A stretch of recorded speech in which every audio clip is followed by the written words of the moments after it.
बाबा जी और हुजूर जी की प्यारी साध संगत जी, राधा स्वामी जी, संगत जी, आज जो घटना मैं आपको सुनाने जा रहा हूँ, वह हमारे दिलों को गहराई तक छू जाएगी।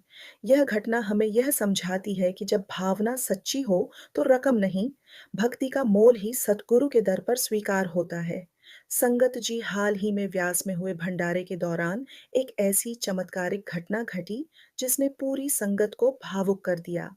हुआ यूं कि एक 7 साल की नन्ही बच्ची जो पिछले भंडारे से ही अपने छोटे-छोटे पैसों को मिट्टी की गुल्लक में जोड़ रही थी, उस दिन अपने माता-पिता के साथ डेरे में आई। भंडारे के वातावरण में वह बच्ची बार-बार सेवा बेटी की ओर देख रही थी। उसके चेहरे पर एक अद्भुत चमक थी, मानो वह कोई बहुत बड़ा काम करने जा रही हो।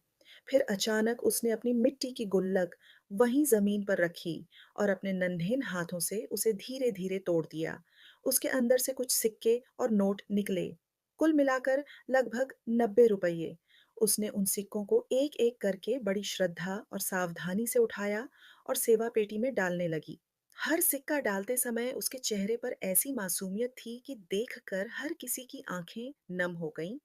और संगत जी, जब उसने आखिरी सिक्का डाला, उसने दोनों हाथ जोड़ लिए बाबा जी के स्टेज की ओर देखा और बहुत धीमी आवाज में अरदास की। सतगुरु मेरे बाबा जी, मेरे पापा का दिल ठीक कर देना। उसकी आंखों में भक्ति थी, विश्वास था और एक मासूम बच्ची का निर्मल प्रेम था। यह दृश्य देखकर आसपास खड़ी संगत और सेवादारों के दिल भर आई। लेकिन संगत जी, चमत्कार तो तब हुआ जब उसी दिन शाम को बाबा जी ने सत्संग के बाद उस बच्ची के पिता को बुलवाया। पता चला कि उन्हें दिल की गंभीर बीमारी थी और डॉक्टरों ने ऑपरेशन के लिए लाखों रुपए मांगे थे। परिवार असहाय था। बाबा जी की कृपा से उसी दिन डेरे के अस्पताल में उनका इलाज शुरू हुआ और कुछ ही दिनों में उनका पूरा दिल का ऑपरेशन सफलतापूर्वक हो गया।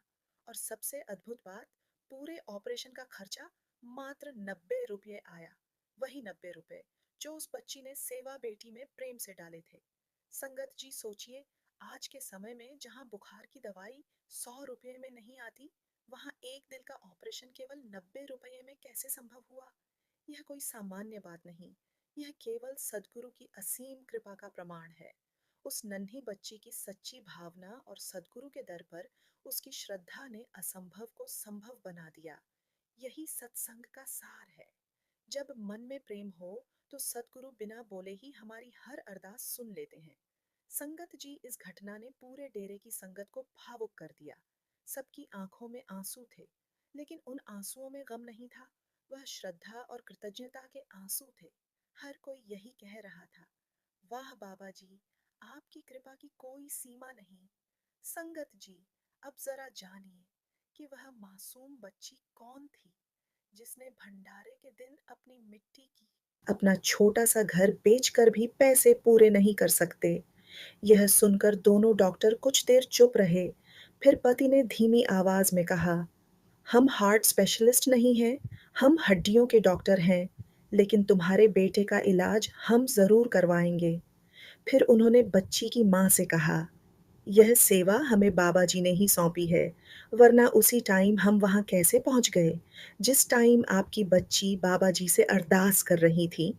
इसलिए आपके बेटे का इलाज हम करवाएंगे। किसी भी तरह की चिंता मत करना। हमारे कई दोस्त हार्ट स्पेशलिस्ट हैं और हम उनसे बात कर लेंगे। आपके बेटे का इलाज बिना किसी खर्चे के होगा। शायद बाबा जी ने हमें आज डेरे में इसलिए बुलाया था, ताकि हमें यह सेवा करने का सौभाग्य मिल सके। उनकी बात सुनकर बच्ची की माँ की आंखें भर आईं। उन्हें समझ नहीं आ रहा था कि यह सब हो क्या रहा है, लेकिन डॉक्टर दंपति की अगली बात ने सबका दिल छू लिया। उन्होंने बताया, अजीब बात यह है कि हमारा आज डेरे आने का कोई कार्यक्रम ही नहीं था। हमारा प्लान तो कल का था, क्योंकि बाबा जी का सत्संग कल था। मगर आज सुबह ठीक 9 बजे अचानक हमारी नींद खुल गई। ऐसा लगा जैसे कोई अदृश्य शक्ति हमें बार-बार डेरे जाने के लिए प्रेरित कर रही हो। हमने एक दूसरे को देखा और बिना कुछ सोचे डेरे आने का फैसला कर लिया। अब समझ आया कि बाबा जी ने हमें आज ही यहाँ इसलिए भेजा, ताकि इस मासूम बच्ची की अरदास पूरी हो सके। फिर वे बच्ची की तरफ देखकर बोले, बेटा, अब तुम्हें किसी बात की चिंता नहीं करनी है। तुम्हारे भाई का इलाज अब बाबा जी खुद करवा रहे हैं।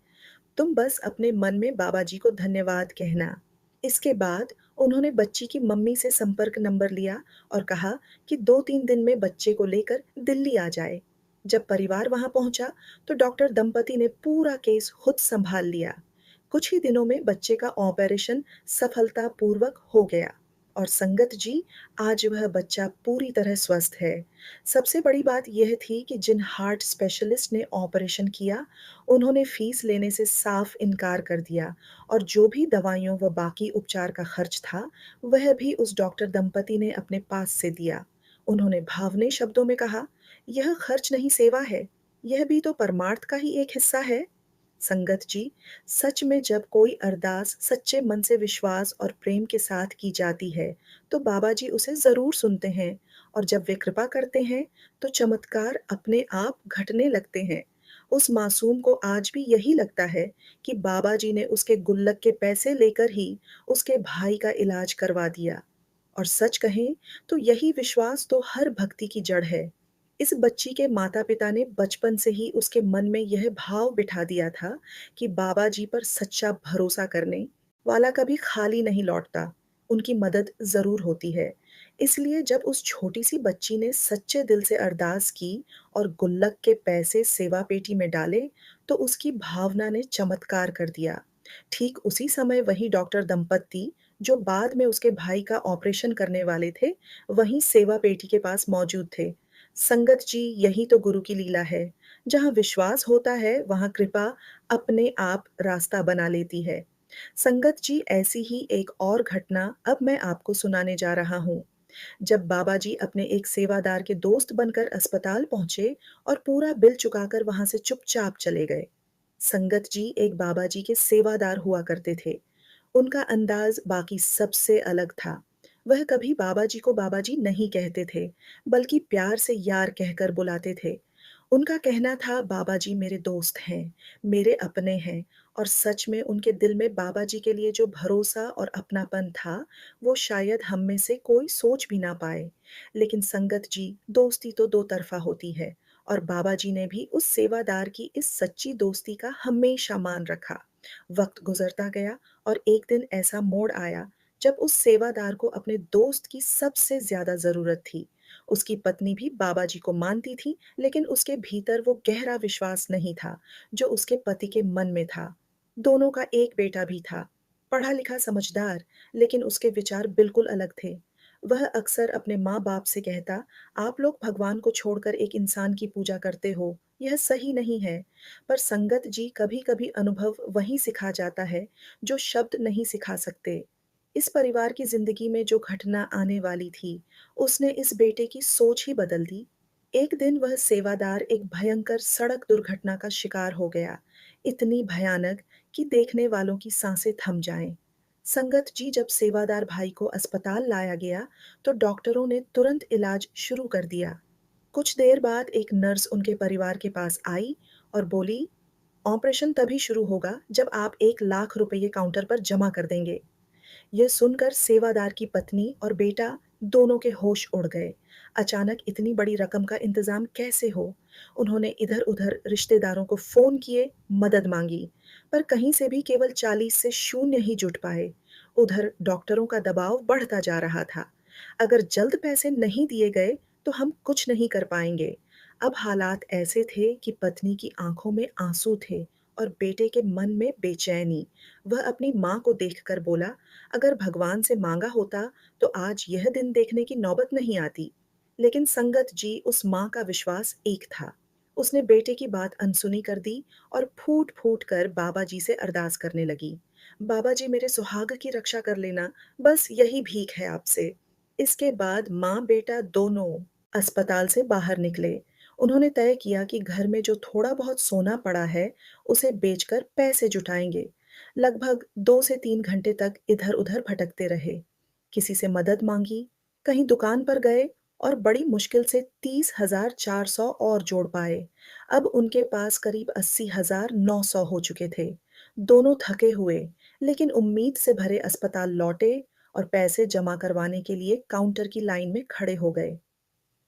साध संगत जी जब सेवादार की पत्नी और बेटा अस्पताल के काउंटर पर पैसे जमा करवाने पहुंचे, तो कैशियर ने मुस्कुराते हुए कहा, मैडम, इस नाम से तो पैसे 2 घंटे पहले ही जमा हो चुके हैं और मरीज का ऑपरेशन भी पूरा हो चुका है।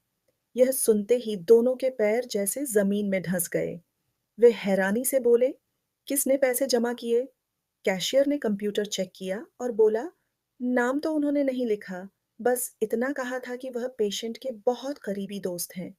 संगत जी, यह सुनकर सेवादार की पत्नी की आंखों से आंसू निकल पड़े।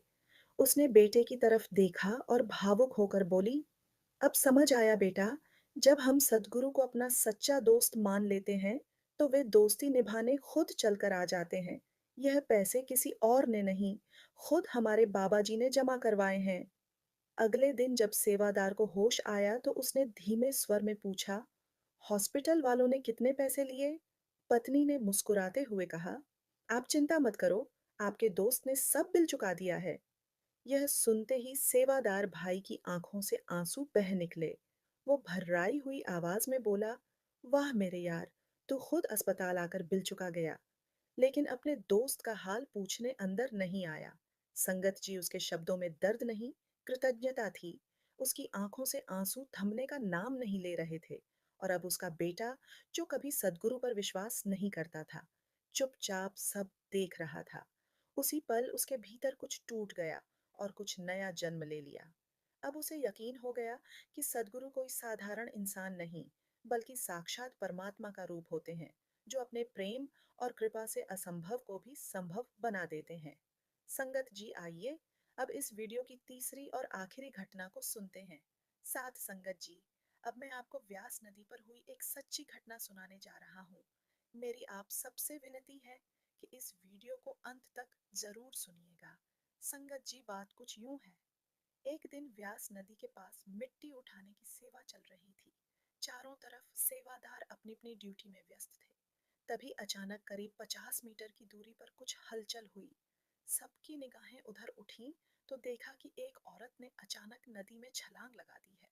यह दृश्य देखते ही सेवादारों में हलचल मच गई। सब उस दिशा में दौड़ पड़े। उनमें से एक सेवादार, जो बहुत कुशल तैराक थे, बिना एक पल गंवाए नदी में कूद गए। उन्होंने बड़ी मेहनत और हिम्मत से उस महिला को पानी से बाहर निकाला। जैसे ही वह बाहर आई, जोर जोर से रोने लगी और गुस्से में बोली, आप लोगों ने मुझे क्यों बचाया? सेवादारों ने हैरानी से पूछा, बहन, आखिर क्या बात है? आप अपनी जान क्यों देना चाहती थीं? ऐसा कौन सा दुख है जो आपको इस हाल तक ले आया? लेकिन वह औरत कुछ नहीं बोली, बस अपने हाथ छुड़ाने की कोशिश करती रही। उसकी आंखों में दर्द था और चेहरे पर ऐसा भाव जैसे वह फिर से नदी की ओर भाग जाना चाहती हो। सेवादारों ने उसे संभालने की पूरी कोशिश की, लेकिन वह फिर से नदी की लेकिन जब हम नाम में जुड़ जाते हैं, तो भारी से भारी विपत्ति भी छोटी सी परेशानी बनकर गुजर जाती है। भजन, सिमरन और सद्गुरु की कृपा अगर साथ हो जाए, तो सूली जैसा दुख भी सुई के चुभन जैसा बन जाता है। यही कारण है कि बाबा जी हर सत्संग में हर बार एक ही बात को अलग-अलग ढंग से समझाते हैं। इस अनमोल मनुष्य जीवन को व्यर्थ मत जाने दो, इसे भजन सिमरन में लगा दो, क्योंकि इसके बिना आत्मा को मुक्ति नहीं मिल सकती, फिर से आना-जाना पड़ेगा। संगत जी, यह मानव जीवन बहुत अनमोल है। अगर जीवन से दुखी हो भी जाओ, तो अपने आप को सेवा और सिमरन को समर्पित करके इस जीवन को सार्थक कर लेना चाहिए। यह जीवन फिर बार-बार नहीं मिलेगा। साध संगत जी, आप सभी को प्यार भरी राधा स्वामी जी। साध संगत जी, ध्यान में अगर यह अनुभव होते हो, तो आप बहुत ही किस्मत वाले हैं। ध्यान के दौरान जीव आत्माओं के साथ होने वाले ऐसे कई अनुभव हैं और जीव आत्माएं डर जाती हैं, क्योंकि यह अनुभव बहुत ही डरावने होते हैं, जिसके दौरान जीव आत्माएं यह जान ही नहीं पाती कि उसका ध्यान ऐस रहा है या नहीं, और वह बीच में ही ध्यान को छोड़ देते हैं। इसलिए साध संगत जी, यही स्थिति हर जीव आत्मा के लिए बहुत दुखदाई है, क्योंकि हर जीव आत्मा ध्यान में अनुभव चाहती है और ध्यान की कठिन साधना करना है। पर जब उसे वास्तविक अनुभव होते हैं, तो वह डर कर ध्यान छोड़ देता है, जिससे कि उसकी उठी हुई चेतना वापस नीचे गिर जाती है। इसलिए भाई, अगर आप ध्यान देंगे, तो आप पाएँगे कि जितनी जल्दी आपके इस स्थूल शरीर में चेतना और द्वाधर गमन करती और उतनी ही जल्दी यह चेतना नीचे की ओर गिरने भी लगती है। यह सारा ब्रह्मांड और इस ब्रह्मांड में उपस्थित समस्त चीज़ें हमें प्रभावित करती हैं। जब हम ध्यान की अवस्था में विचरण करते हैं, तो उस समय हमें कई सूक्ष्म अनुभव होते हैं और यह अनुभव डरावने भी हो सकते हैं। और यदि आप इन अनुभवों से डर गए, तो यह आपके लिए बहुत घातक हो सकते हैं। तो हम आज आपको ऐसे ही कुछ अनुभवों के बारे में जानकारी देंगे, जो साधकों के साथ ध्यान के दौरान होते हैं। अगर आपके साथ भी यह अनुभव हुए हैं, तो फिर आप बहुत ही किस्मत वाले हैं। आपकी किस्मत बहुत ही अच्छी है। आप भाग्यशाली हैं, क्योंकि ऐसा अनुभवों का अर्थ होता है कि आप ध्यान मार्ग में उन्नति कर रहे हैं, तरक्की कर रहे हैं और ध्यान का आपको फल मिल रहा है। तो आओ इन अनुभवों के बारे में जानते हैं। ध्यान के दौरान होने वाला पहला अनुभव है आपका माथा, यानी दोनों आँखों के बीच का भाग। तीसरी आंख पर वाइब्रेशन होती है, कुछ हलचल होती है और साधक को ऐसा भी महसूस होता है कि सहस्त्रार चक्र पर कोई छींटी रेंग रही है और साधकों की ऐसी स्थिति भी हो जाती है कि उनके आज्ञा चक्र पर इतना खिंचाव पैदा हो जाता है कि वह उसे बर्दाश्त नहीं कर पाते, सहज नहीं रह पाते। यह स्थिति उनके लिए बहुत ज़्यादा पीड़ादायक होती है और यदि ऐसा हो रहा है, तो इससे आपको घबराना नहीं है। ऐसा इसलिए हो रहा है क्योंकि आपकी ऊर्जा शक्ति जागृत हो रही। यदि आपको यह सब अनुभव हो रहे हैं, तो यकीन मानिए, आप ध्यान की गहराइयों तक गहराइयों में उतर रहे हैं और आपका ध्यान फलित हो रहा है। इसीलिए यदि यह 5 अनुभव आपको हो रहे हैं, तो फिर आप बहुत ही भाग्यशाली हैं। आप बहुत ही अच्छी किस्मत वाले हैं। आपका ध्यान उच्च कोटि का हो चुका है। आप सही रास्ते पर चल रहे हैं। साध संगत जी, हमारी कौन-सी अरदास सतगुरु के कानों तक ज़्यादा पहुँचती है? आपने कभी इस बारे में विचार किया है? क्योंकि सतगुरु तो जानी-जान होते हैं और उन्हें हमारे बारे में सब कुछ पता है। वह जानते हैं और एक बार यह तो विचार करो कि सतगुरु की कितनी बड़ी संगत है और उनके कितने ही प्यारे हैं और वह सतगुरु के प्यारे सतगुरु को कुछ ना कुछ अरदास करते ज़रूर हैं। और इस बात का कभी विचार किया है कि अरदास हमारे सतगुरु के कानों में कितना शोर पैदा करती है? जब हम अरदास करते हैं, तो सद्गुरु के कानों में कितना शोर होता होगा और हम जो अरदास करते हैं, तो वह कैसे करते हैं? कभी सोचा है? क्योंकि ज़्यादातर लोग तो यही फरियाद अदाज करते हैं अपने कारोबार के बारे में, अपने परिवार के बारे में और बच्चों के बारे में और कभी खुद के बारे में, धन-दौलत के बारे में और यही तो माँगते रहते हैं। और फिर एक साथ इतना शोर हो और फिर उन्हें पता चल जाए ना और सब जानी-जान है, तो यह सब बहुत ऊँचे दर्जे की बातें हैं। हमें इन्हें समझने की ज़रूरत है। अब सबसे पहले यह विचार करो कि हमारे सतगुरु को हमारी बात का पता कैसे चल जाता है? तो कहा जाता है कि जो सतगुरु ने हमें नाम दिया है और यह नाम ही ज़रिया है, उन तक अपनी अरदास पहुँचाने का और इस नाम के द्वारा ही उन्हें पता चल जाता है कि मेरा प्यारा किस संकट में है और क्या चाहता है। अब जैसे ही हमारे हाथों आज के युग में मोबाइल है और मोबाइल कितना सक्रिय रहता है, क्योंकि टावर के साथ, नेटवर्क के साथ जुड़ा रहता और उस मोबाइल पर हम सारा दिन बातचीत करते रहते हैं। जैसे हमारा कोई रिश्तेदार कहीं दूर है, तो हम उससे बातचीत कर लेते हैं। तो इसी तरह हमारे सद्गुरु अगर 7 समुंदर पार भी बैठे हो, तो फिर भी वह हमारी बात सुन लेते हैं, क्योंकि यह नाम तो जब से यह सृष्टि बनी है, तभी से है। सच तो यह है कि इस नाम के सहारे ही यह सृष्टि टिकी हुई है और यही ज़रिया है जिससे हमारे सद्गुरु हमारे दिल की बात जान लेते हैं कि मेरा प्यारा इस समय किस संकट में है, उसे किस चीज़ की ज़रूरत है।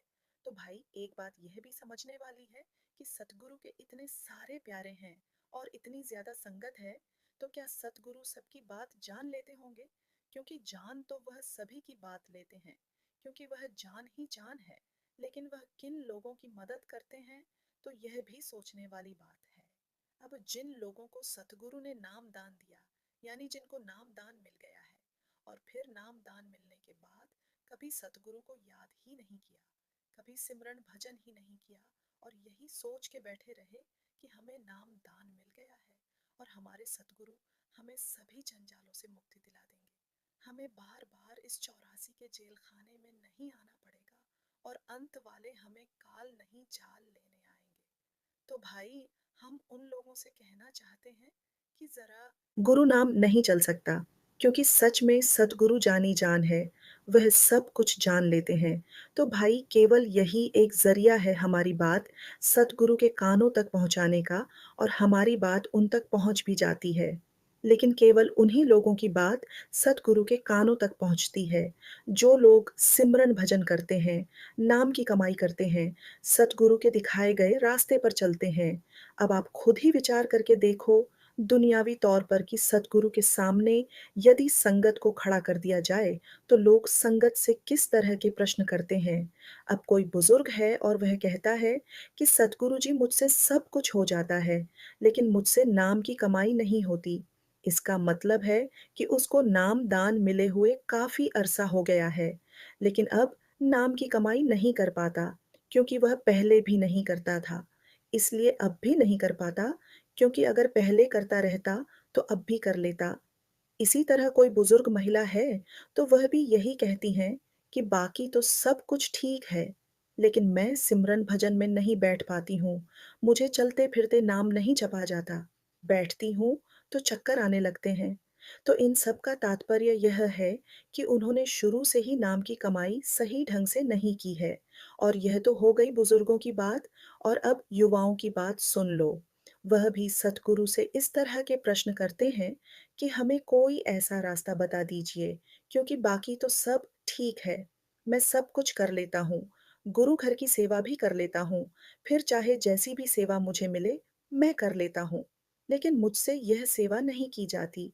तो इसी तरह की अरदास हम अपने सतगुरु के कानों तक ज़्यादा से ज़्यादा पहुँचाते हैं कि हम सब कुछ कर लेते हैं, लेकिन हम सिमरन भजन नहीं कर पाते, नाम की कमाई नहीं कर पाते। अब आप ज़रा सोचो कि जो असल काम है, जो ज़रिया है, जिसकी वजह से हम सतगुरु से जुड़े हुए हैं और हमें सतगुरु ने अपनाया है, क्योंकि भाई, लाखों, करोड़ों, खरबों में जनसंख्या है, उन सभी में से सतगुरु ने हमें चुना है और अपनाया है, क्योंकि सतगुरु चाहते हैं कि हम यहाँ से मुक्ति प्राप्त कर लें।